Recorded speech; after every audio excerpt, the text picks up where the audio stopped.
النار.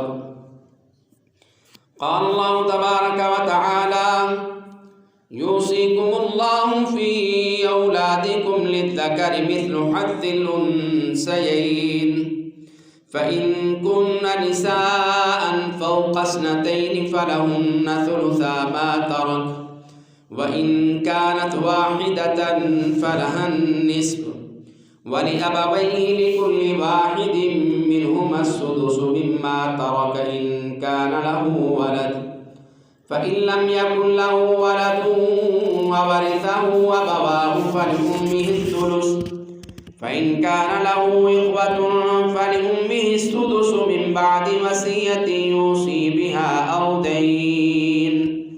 آباؤكم وأبناؤكم لا تدرون أيهم أقرب لكم نفعا فريضة من الله إن الله كان عليما حكيما. وقال النبي صلى الله عليه وسلم: لا نورث ما تركنا صدقة أو كما قال رسول الله صلى الله عليه وسلم.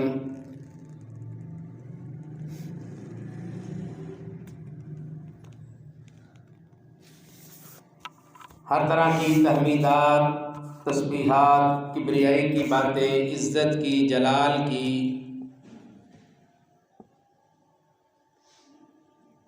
پاکیزگی کی اور تمام تر خوبیوں کی تمام باتیں اللہ رب العزت کے لیے ہے. درود و سلام سید الانبیاء، امام الانبیاء، سرور کونین، احمد مجتبی، سید الاولین والآخرین، سرور عالم، خاتم النبیین، جناب محمد رسول اللہ صلی اللہ علیہ وآلہ وبارک وسلم پر ہے. اللہ رب العزت نے جناب رسول اللہ صلی اللہ علیہ وسلم کو ہم انسانوں کی رشد و ہدایت کے لیے مبعوث فرمایا ہے. یقیناً وہ شخص بڑا ہی کامیاب ہے، کامران ہے، جس نے اپنی زندگی کو جناب رسول اللہ صلی اللہ علیہ وسلم کے حکم کے مطابق بنا لیا. اس کی یہ زندگی بھی کامیاب ہوگی اور آخرت کی ابداً آباد ہمیشہ رہنے والی زندگی بھی اسی کی کامیاب ہوگی. سامعین محترم، سامعات، قرآن کریم کی سورۃ نساء کی آیت نمبر 11 میں نے آپ کے سامنے تلاوت کی ہے. رسول اللہ صلی اللہ علیہ وسلم کی صحیح بخاری سے 3093 نمبر حدیث بھی میں نے خطبہ مسنونہ میں تلاوت کی ہے. اس آیت کریمہ میں اللہ تعالیٰ نے فوت ہونے والے کے وارث کون کون بنتے ہیں، ان کا ورثے میں، ترکے میں کیا حکم ہے، اس آیت کریمہ میں اللہ تعالیٰ نے اس کا تذکرہ کیا ہے. اللہ رب العزت نے ہر ان معاملات کو بیان کر دیا ہے جو انسانوں کے جھگڑوں میں، اولاد کے جھگڑوں میں، بیٹے اور بیٹیوں کے جھگڑوں میں کوئی بھی معاملے پیش آ سکتے تھے. اللہ تعالیٰ نے آسمان سے وحی کے ذریعے ان کو آسان کر دیا، ان جھگڑوں کو ختم کر دیا ہے، ان لڑائیوں کو ختم کر دیا ہے. اور یہ واحد دنیا کا ایسا دین ہے جو اپنے ماننے والے کو ضرور حق دیتا ہے. کسی نہ کسی شکل میں تھوڑا یا زیادہ جو اس کا حق بنتا ہے اللہ رب العزت نے اس کو دے رکھا ہے اور قرآن کریم میں اس کو بیان کر دیا ہے. جناب رسول اللہ صلی اللہ علیہ وسلم کے صحابی سیدنا حضرت جابر بن عبداللہ رضی اللہ تعالیٰ عنہ، صحیح بخاری کی حدیث ہے، اللہ کے رسول صلی اللہ علیہ وسلم ان کے پاس وہ بیمار تھے، ان کی عیادت کرنے کے لیے، تیمارداری کرنے کے لیے رسول اللہ صلی اللہ علیہ وسلم اور سیدنا حضرت ابوبکر صدیق رضی اللہ تعالیٰ عنہ تشریف لائے۔ تو سیدنا جابر بن عبداللہ رضی اللہ تعالیٰ عنہ انہوں نے سوال کیا، کہا اللہ کے رسول میرے مال کے بارے میں آپ کیا ارشاد فرماتے ہیں؟ اپنے مال کے بارے میں دریافت کیا جو ان کے پاس موجود تھا۔ تو پھر اللہ رب العزت نے قرآن کریم کی اس آیت کریمہ کو نازل فرمایا، یوصیکم اللہ فی اولادکم للذکر مثل حظ الانثیین، صحیح بخاری کی یہ حدیث ہے۔ اور ایک حدیث میں یہ بھی آتا ہے، سیدنا سعد بن معاذ، سیدنا سعد بن ربیع رضی اللہ تعالیٰ عنہ وفات پا گئے۔ سعد بن ربیع، دو تین اس طرح کے ملتے جلتے نام ہیں صحابہ کرام رضوان اللہ علیہم اجمعین کے۔ سیدنا سعد بن ابی وقاص، سعید بن ابی وقاص بھی ہے، اور سعد بن معاذ بھی ہے، اور یہ سیدنا سعد بن ربیع رضی اللہ تعالیٰ عنہ ہیں، یہ وفات پا گئے۔ اور ان کے لواحقین میں ان کا بھائی بھی تھا، والدین نہیں تھے، ان کی بیوہ بھی تھی اور ان کی دو بیٹیاں بھی تھی سیدنا سعد بن ربیع رضی اللہ تعالیٰ عنہ کی۔ تو جیسے یہ وفات پا گئے تو ان کے جو بھائی تھے، بچیوں کے جو چچا تھے، انہوں نے سارے کا سارا مال اپنے قبضے میں لے لیا۔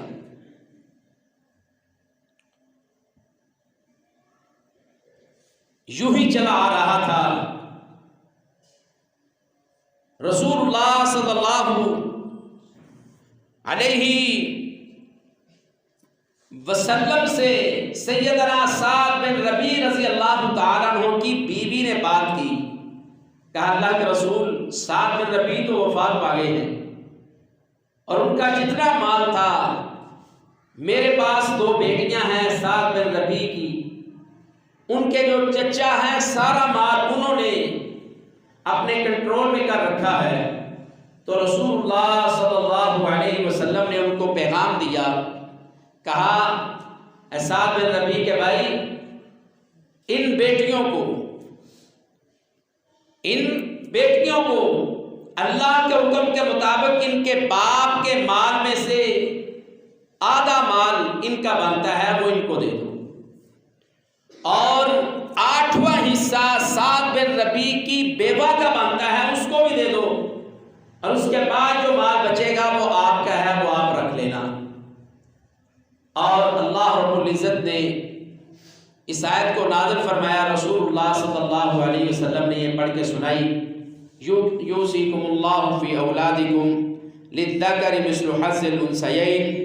تو سامعین محترم، ہمیں یہ مسائل سیکھنے چاہیے۔ ہمارے معاشرے میں اگر بہن اپنے بھائیوں سے اپنے باپ کے ورثے اور ترکے میں سے کچھ مانگ لے تو ہمارے معاشرے میں اس کو بہت برا خیال کیا جاتا ہے، اور بعض بہنیں تو ساری زندگی فقر و فاقہ اور مسکینی کی حالت میں گزار دیتی ہیں، اور اپنے بھائیوں سے باپ کے ورثے میں سے جو حق تھا اس کا سوال نہیں کرتے۔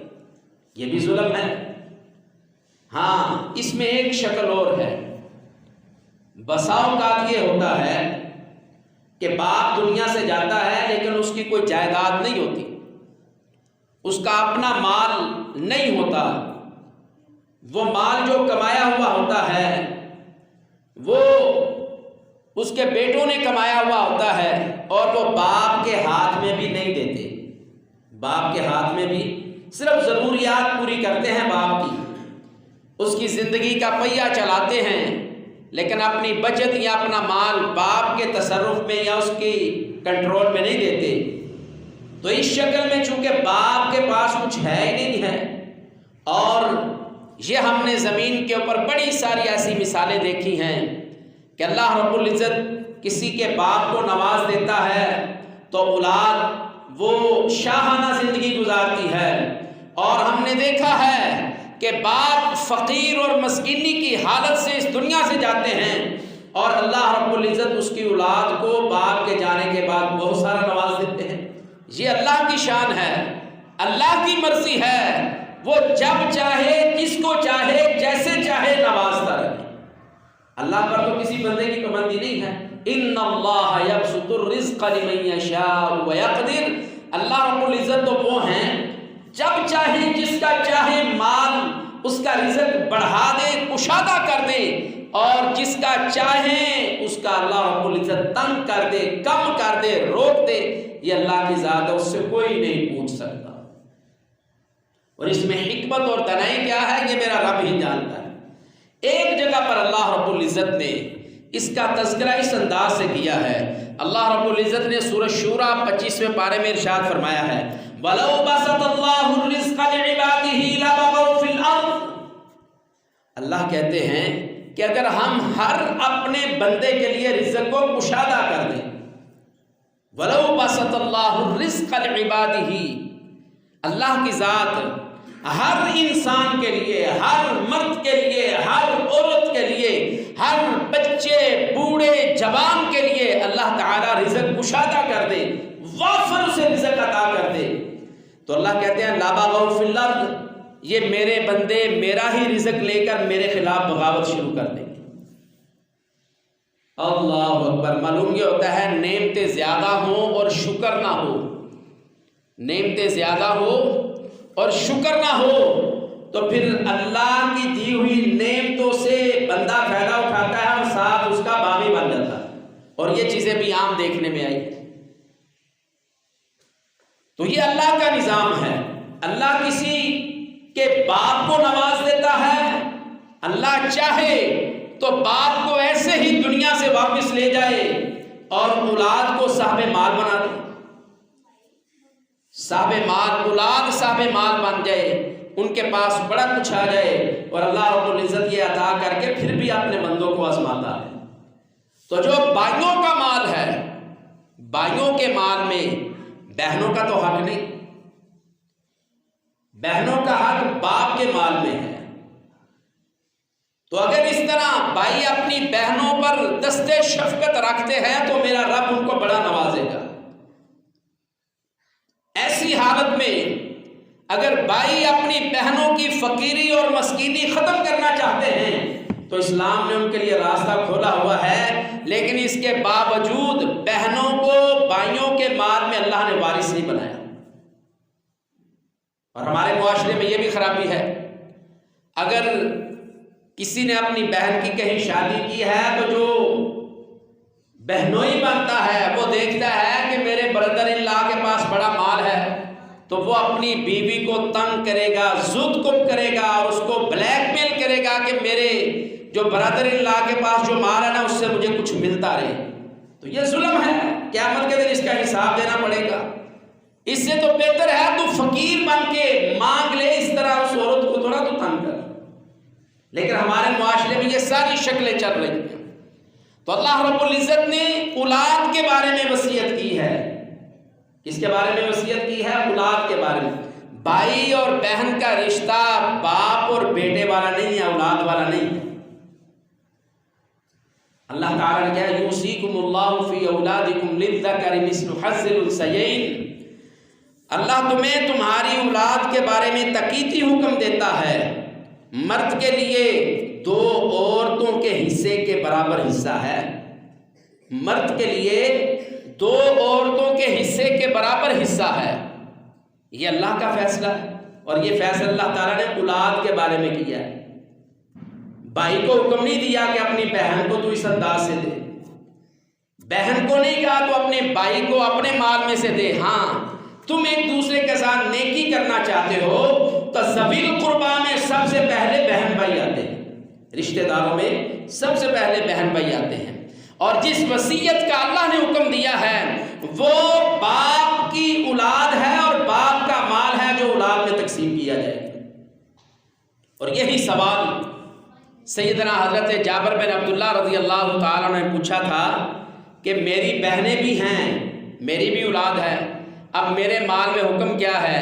تو اللہ نے قرآن نازل فرما دیا یوصیکم اللہ فی اولادکم للذکر مثل حظ الانثیین، جو تمہارے باپ کا مال تھا اس میں تمہارا اور تمہاری بہنوں کا حق یہ ہے کہ دو بہنوں کے، دو عورتوں کے حصے کے برابر ایک مرد کا حصہ ہے۔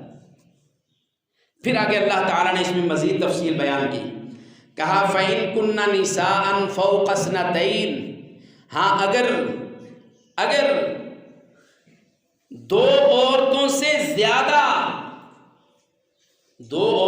زیادہ عورتیں ہیں حقدار، حصہ دار، مطلب اولاد میں تو بیٹی آئے گی نا، تو ذات تو اس کی عورت ہی ہے، مؤنث ہے، مرد کے مقابلے میں عورت کا لفظ بولا جائے گا۔ تو کہا فَإِن كُنَّ نِسَاءً فَوْقَ اثْنَتَيْنِ، پھر اگر وہ دو سے زیادہ عورتیں ہیں، اللہ اکبر، فرمایا فَلَهُنَّ ثُلُثَا مَا تَرَكَ، تو ان کے لیے اس کا 2/3 حصہ ہے، کس کا؟ فوت ہونے والے کے مال کا۔ اگر اولاد میں صرف بیٹیاں ہیں، 2 ہیں یا 2 سے زیادہ ہے، 2 بیٹیاں ہیں، فوت ہونے والی میت ہے، اس کی اولاد میں 2 بیٹیاں ہیں یا 2 بیٹیوں سے زیادہ ہے، بیٹے نہیں ہیں، اگر بیٹا بھی ہے بیٹیاں بھی ہیں تو ان کا اللہ نے کہا ہے للذکر مثل حظ الانثیین، 2 عورتوں کے حصے کے برابر ایک مرد کو حصہ ملے گا۔ اور آگے فرمایا فَإِن كُنَّ نِسَاءً فَوْقَ اثْنَتَيْنِ فَلَهُنَّ ثُلُثَا مَا تَرَكَ، 2 عورتیں ہیں، 2 بیٹیاں ہیں یا اس سے زیادہ ہیں، تو باپ کی ساری جائیداد میں سے ان کا تیسرا 1/3 حصہ اس کی وہ مالک اور وارث بنے گی۔ یہ قرآن ہر چیز کھول کھول کر بیان کرتا ہے۔ فرمایا وَإِن كَانَتْ وَاحِدَةً فَلَهَا النِّصْفُ، ہاں بیٹا بھی نہیں ہے اور بیٹی بھی صرف ایک ہے، بیٹا نہیں ہے، مذکر اولاد نہیں ہے، اور فوت ہونے والے کی اولاد میں صرف ایک بیٹی ہے، کہا فَلَهَا النِّصْفُ، اس ایک بیٹی کو اللہ رب العزت نے یہ فیصلہ کیا ہے کہ باپ کے ورثے مال میں سے آدھا مال اس ایک بیٹی کو ملے۔ اللہ اکبر۔ آگے فرمایا وَلِأَبَوَيْهِ لِكُلِّ وَاحِدٍ مِّنْهُمَا السُّدُسُ مِمَّا تَرَكَ إِن كَانَ لَهُ وَلَدٌ۔ اللہ اکبر۔ آگے اللہ تعالیٰ نے یہ فیصلہ کیا ہے کہ فوت ہونے والے کے ماں باپ کو، وَلِأَبَوَيْهِ، اس کے ماں باپ کو، لِكُلِّ وَاحِدٍ مِّنْهُمَا السُّدُسُ، ان دونوں میں سے کوئی ایک ہے، خالی باپ یا ماں ہے یا دونوں ہیں، فوت ہونے والے کے والدین ان میں سے ایک ہے یا دونوں ہیں، تو اللہ رب العزت نے یہ فیصلہ کیا ہے مِنْهُمَا السُّدُسُ مِمَّا تَرَكَ إِن كَانَ لَهُ وَلَدٌ، چونکہ فوت ہونے والے کی اولاد تھی اس لیے اب اس کے امی ابو کو ایک ہے یا دونوں ہیں، ان کو 6واں حصہ، سارے مال میں سے اس کو 6واں حصہ ملے گا۔ یہ اللہ کا قرآن ہے، اللہ تعالیٰ نے اس انداز سے یہ فیصلہ کیا ہے، اور اس کی وجہ بھی میں نے آپ کو بتائی ہے۔ جناب رسول اللہ صلی اللہ علیہ وسلم کے صحابی سیدنا جابر بن عبداللہ رضی اللہ تعالیٰ عنہ نے سوال کیا تھا، اس کے جواب میں اللہ تعالیٰ نے قرآن کو نازل فرمایا۔ اللہ اکبر، کیسے عظیم وہ نبی صلی اللہ علیہ وسلم کے ساتھی اور صحابی تھے، وہ اللہ کے رسول صلی اللہ علیہ وسلم سے کوئی مسئلہ پوچھتے، اللہ رب العزت ان کی اس مسئلے کو، پریشانی کو دور کرنے کے لیے آسمان سے قرآن کو نازل فرمایا کرتے تھے۔ اللہ اکبر۔ پھر آگے اللہ رب العزت نے یہ بیان فرمایا فَإِن لَمْ يَكُنْ لَهُ وَلَدٌ وَوَرِثَهُ أَبَوَاهُ فَلِأُمِّهِ الثُّلُثُ۔ اللہ اکبر۔ اللہ کہتے ہیں ہاں فوت ہونے والا فوت ہوا ہے اور اس کی اولاد نہیں تھی، اس کی اولاد نہیں تھی، بیوہ ہے، اس کی بیوی تھی جو بیوہ بن گئی ہے، لیکن اس کی اولاد نہیں تھی، تو اللہ رب العزت کہتے ہیں فَإِن لَّمْ يَكُن لَّهُ وَلَدٌ وَوَرِثَهُ أَبَوَاهُ فَلِأُمِّهِ الثُّلُثُ، پھر اگر اس کی کوئی اولاد نہ ہو اور اس کے وارث ماں باپ ہی ہوں تو اس کی ماں کے لیے تیسرا حصہ ہے۔ اللہ تعالیٰ نے یہاں بھی ماں کو فائدہ دیا ہے، ماں کو وارث بنایا ہے، اور ہمارے معاشرے میں فوت ہونے والے کے ماں باپ کو تو پوچھا ہی نہیں نہ جاتا۔ اگر وہ شادی شدہ ہے تو اس کی بیوی اور اس کے بچے جانے، یا جو دوسرے جس کا زور چلتا ہے اس پر وہ جانے، وہ ماں باپ کو پوچھتے ہی نہیں ہیں، قرآن اور حدیث کا سبق سیکھتے ہی نہیں ہیں، اور ہمارے معاشرے میں اس کو بیان بھی نہیں کیا جاتا، چونکہ ہم اس کو سمجھنے کے لیے تیار نہیں ہیں، اس لیے بیان بھی نہیں کیا جاتا، اس میں ہماری دلچسپی بھی نہیں ہے۔ یاد رکھو، اگر کسی نے کسی پر ظلم کیا اور ناحق طریقے سے کسی کا مال کھایا، وہ خود بھی ظالم ہے، اور جو اس مال سے آگے فائدہ اٹھاتے رہیں گے قیامت تک، وہ سارے کی ساری چین جو بن رہی ہے وہ ساری کی ساری ظالموں میں شمار ہوگی۔ یہاں اللہ رب العزت نے ارشاد فرمایا، کہا ان میں سے اگر فوت ہونے والے کے والدین حیات ہیں، زندہ ہیں، تو ماں کو تیسرا حصہ، اللہ رب العزت کہتے ہیں ہماری طرف سے حکم ہے، اس کو تیسرا حصہ دیا جائے گا۔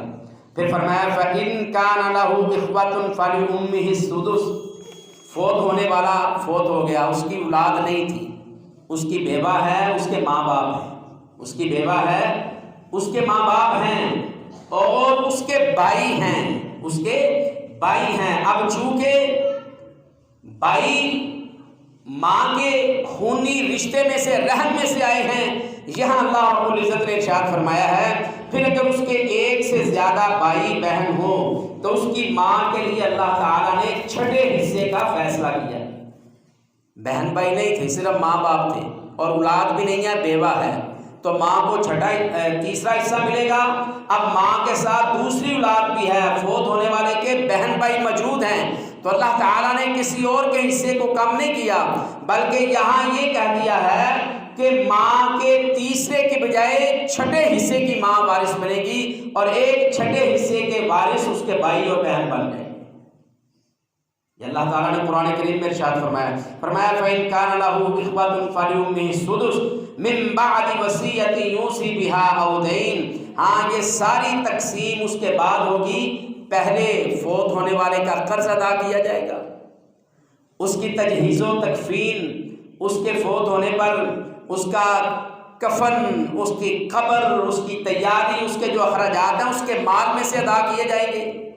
یہاں ہمارے ہاں اور طریقہ کار ہے، یہاں جو کڑم ہوتے ہیں نا، کڑم، ان پر یہ ڈال دیا جاتا ہے کہ یہ خرچہ کڑموں نے کرنا ہے، یہ قبر کا خرچہ یہ فلاں دے گا۔ اور بھائی اگر دنیا سے جانے والا اس کے پاس کوئی مال ہے تو اس پر کیوں نہیں خرچ کر رہے اس کا مال؟ اللہ تعالیٰ نے من بعد وصیۃ یوصی بہا أو دین کی یہ بات کی ہے کہ اس کا قرض دیا جائے گا، اس کی وصیت پوری کی جائے گی، اس کے بعد وارثوں میں مال تقسیم ہوگا۔ لیکن ہمارے ہاں پہلا مال تقسیم ہوتا ہے اور بعد میں کوئی بھی ذمہ دار نہیں بنتا۔ اللہ اکبر۔ پھر آگے اللہ تعالیٰ نے ارشاد فرمایا ہے آباؤکم وابناؤکم لا تدرون ایہم اقرب لکم نفعا، کہا تمہارے باپ اور تمہارے بیٹے تم نہیں جانتے ان میں سے کون فائدہ پہنچانے میں تم سے زیادہ قریب ہے۔ کہا فریضۃ من اللہ، اس مال کو اس انداز سے تقسیم کرنا یہ اللہ نے تم پر فرض کر دیا ہے، یہ اللہ کی طرف سے وصیت بھی ہے اور اللہ نے تم پر اس کو فریضہ بھی بنا دیا ہے۔ دونوں ہی لفظ بڑے ہی اہم ہے کہ اللہ کی طرف سے وصیت بھی ہے اور اللہ نے فرض بھی کر دیا ہے۔ فریضۃ من اللہ ان اللہ کان علیما حکیما، بے شک اللہ تعالی بہت زیادہ جاننے والے ہیں، بہت حکمت اور دانائی والے ہیں۔ اس میں حکمت اور دانائی کیا ہے یہ میرا اللہ جانتا ہے، اور اگر ہم اس پر عمل پیرا ہوں گے، ہر حقدار کو اس کا حق دیں گے، ہر حقدار کو اس کا حق دیں گے، تو ہمارے معاشرے میں، خاندانوں میں لڑائی اور جھگڑے ختم ہو جائیں گے۔ ہمارے معاشرے میں ہوتا کیا ہے کہا یہ جاتا ہے کہ ابا جان کا کاروبار تھا اور ابا جان کے ساتھ یہ ہمارا بھائی نا اس نے ساری زندگی گزار دی ہے، لہٰذا اس بھائی کو سب سے زیادہ حصہ دیا جائے گا۔ کیوں بھائی، اس کو کیوں زیادہ دیا جائے گا؟ اللہ کہتے ہیں میں نے تمہیں وصیت کی ہے اور میں نے تم پر فرض کر دیا ہے، میری باتوں پر حکم کرنا تم پر فرض ہے، تم کیوں کہتے ہو کہ بیٹے کو زیادہ، اس کو زیادہ دیا جائے گا؟ 5 بیٹے ہیں، 3 ہیں، 7 ہیں، 10 ہیں، جتنے بھی ہیں ان میں کی ایک بیٹا باپ کے ساتھ زیادہ رہا ہے، تو پھر کیا ہوگی؟ اس لیے جو بازار کی مین دکان ہے نا بڑی، جو سب سے قیمتی ہے، وہ اس بیٹے کو دینی ہے۔ ابا جان جس کوٹھی میں رہتے تھے نا وہ اس بیٹے کو دینی ہے، اس لیے کہ یہ ابے کے ساتھ ساری زندگی رہا ہے۔ اچھا بھائی اس سے پوچھو ابے کے ساتھ رہا، کیا منہ پر اس نے ٹیپ لگائی ہوئی تھی؟ اس کی شادی نہیں باپ نے کی، اس کے بچے نہیں تھے، ان کے خرچے کہاں سے چلاتا رہا ہے؟ ان کے خرچے بھی تو باپ سے لے کر چلاتا رہا ہے نا، اسی اصل مال سے، جسے ہماری زبان میں ہم کٹھے بیٹھے ہوتے کہتے ہیں گورنمنٹ دا مال ہے، امی ابے دے مال میں اسی کہتے ہیں گورنمنٹ دا، بھائی لٹو جویں دل لٹو، انا للہ و انا الیہ راجعون۔ ہمارے ہاں یہی تصور کیا جاتا ہے کہ یہ گورنمنٹ کا مال ہے، جیسے چاہو کرو۔ یہاں دنیا میں کر سکتے ہو، اللہ کے ہاں یہ فیصلے نہیں ہیں، اللہ کے ہاں جواب دینا پڑے۔